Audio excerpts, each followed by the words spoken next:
ஏற்கனவே வந்து தெலுங்கு சினிமால இருந்து முருகருக்கான அந்த படம் வந்து தயாராகிட்டு இருக்கு. அதுக்கான அப்டேட் வந்தது. அதுவே ஒரு மிகப்பெரிய சர்ச்சையா மாறிச்சு.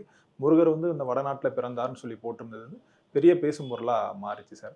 அதுக்கு வந்து தமிழ் சினிமால பத்திரிகையாளர்லாம் அந்த எதிர்ப்ப தெரிவிச்சாங்க ஒரு சிலர். ஆனா அந்த தமிழ் சினிமால இந்த முக்கியமான நாட்கள்லாம் ரொம்பவே அமைதியா அத கடந்து போயிட்டாங்க. ஆனா நேத்து தினம் வந்து தனுஷ் சார் ஒரு அப்டேட் ஒண்ணு வந்திருந்தது. தனுஷ் சாரும் வெற்றிமாறன் சாரும் சேர்ந்து இந்த முருகருக்கான அந்த படத்த வந்து எடுக்கிறதா சொல்லிட்டு. இது வெறுமனே ஒரு சிலர் வந்து அப்டேட்ன்னு வந்து சொல்றாங்க. இந்த படம் வந்து வராதுன்னு சொல்றாங்க. ஆனா இன்னும் ஒரு சிலர் வந்து என்ன சொல்றாங்க, இது படமா வருதோ இல்லையோ, ஆனா தெலுங்கு சினிமாக்கு வந்து ஒரு பதிலடின்னு வந்து சொல்றாங்க. இந்த விஷயத்த எப்படி பார்க்குறீங்க சார்? அதான் மேலோட்டமா பார்த்தோம்னா, அந்த தெலுங்கு சினிமாவுடைய அறிவிப்பு, அதாவது முருகன் வடநாட்டில் பிறந்தவர் அப்படின்னு அந்த கேப்ஷன் ஒரு ம். சர்ச்சையை கிளப்புனது. அதற்கு கொடுக்கிற பதிலடியா இத நம்ம எடுத்துக்கலாம். தமிழ் ம். முருகன் அப்படிங்கும்போது, இல்லப்பா இவர் தமிழ்நாட்ல தான் ம். பொறந்தாருங்கிறத இந்த படம் வந்து பேசப்போகுது. அதற்கான பதிலடியா இருக்கும் அப்படின்னு நம்ம எடுத்துக்கலாம். எல்லாத்துக்கும் மேல இது அறிவுமதி எழுதிய ஒரு புத்தகத்தின் அடிப்படையில இத எடுக்க போறாங்க. 2029 தான் இந்த படமே தொடங்கப்பட போறதா ஒரு செய்தி. இன்னைக்கு கூட நம்முடைய வலைபேச்சில வந்து அத அப்டேட் பண்ணியிருக்கோம். பட் அதே நேரம் இன்றைக்கு இந்த படத்தை அறிவிக்க வேண்டிய அவசியம் என்ன அப்படின்னு பார்க்கும்போது, அதெல்லாம பொதுவாவே தனுஷ் வந்து ஒரு படம் அறிவிக்கிறார் அப்படின்னா, ம். ம்.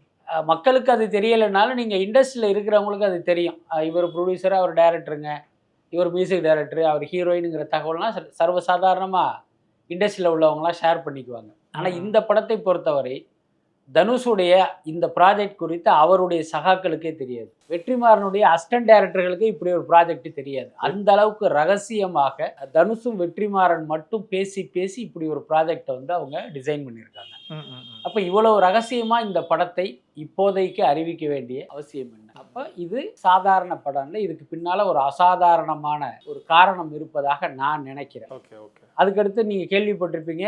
சமீபத்தில் தனுஷ் பார்த்தீங்கன்னா, ஒரு ரசிகர் மன்றத்துக்கு ஒரு கொடி அறிவிக்கிறாரு. அடுத்து 28ஆம் தேதி அவருடைய பிறந்த நாள்ல ஆட்டோ, இலவச ஆட்டோலாம் குடுத்து ஏதோ ஒரு நலத்திட்ட உதவிகள்லாம் பண்ண போறதா ஒரு செய்தி வருது. அதுக்கப்புறம் அவர் பார்த்தீங்கன்னா, கொஞ்ச நாளாவே ஒரு ஆன்மீகவாதி போல் வந்து அப்படியே ஒரு தோற்றத்தை காட்டிக்கிட்டு இருக்காரு. ம். ம். சரி.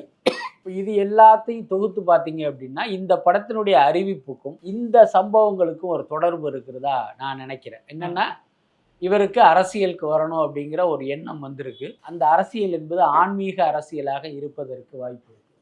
ஓகே. அதற்கான முன்னோட்டம் தான் இந்த படம் அப்படின்னு நான் நினைக்கிறேன். அப்படி ம். இருக்கும் பட்சம், இப்படி ஒரு ப்ராஜெக்ட் அத தனுஷ் வந்து கொண்டு வருவதற்கு பின்னால், தனுஷினுடைய அரசியல் ஆசை மட்டும்தான் இருக்கா? அல்லது வேற யாரும் இருக்காங்களா? அப்படிங்கிறது நமக்கு இப்போதைக்கு எழுந்திருக்கிற ஒரு கேள்வி. இதற்கான விடையை வந்து நம்ம எதிர்காலத்தில் தெரியும். தெரிஞ்சுக்கலாம்.